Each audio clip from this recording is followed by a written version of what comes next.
So Jeff, we've spent a lot of time with accounting folks. We've talked to a lot of different people. We're enabling the continuous improvement of the close. Do you think that there's other places outside the close where this type of system could help accounting and finance with maybe some other unstructured activities?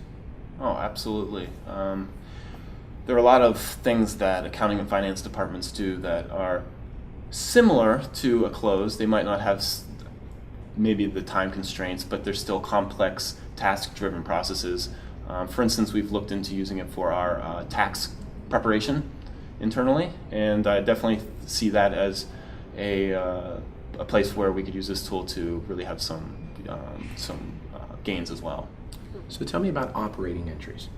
All of a sudden at the beginning we were focused on close tasks, but then there was a little request to do operating entries.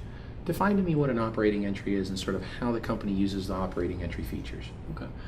Operating entries, like you said, was something that wasn't initially brought up, but we found out probably a third of all the entries we did were operating entries every month.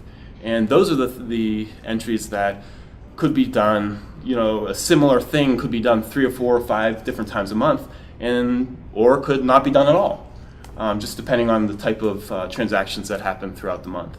But what we found is those were the areas where we saw a huge decrease in errors, because we were able to templatize and standardize how those entries were filled out every single month.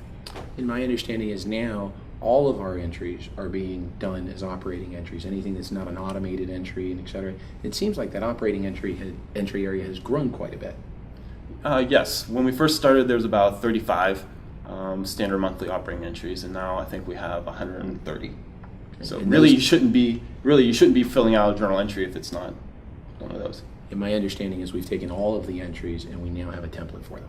So anything that's not an automated entry in the system has a template to help drive it. Correct.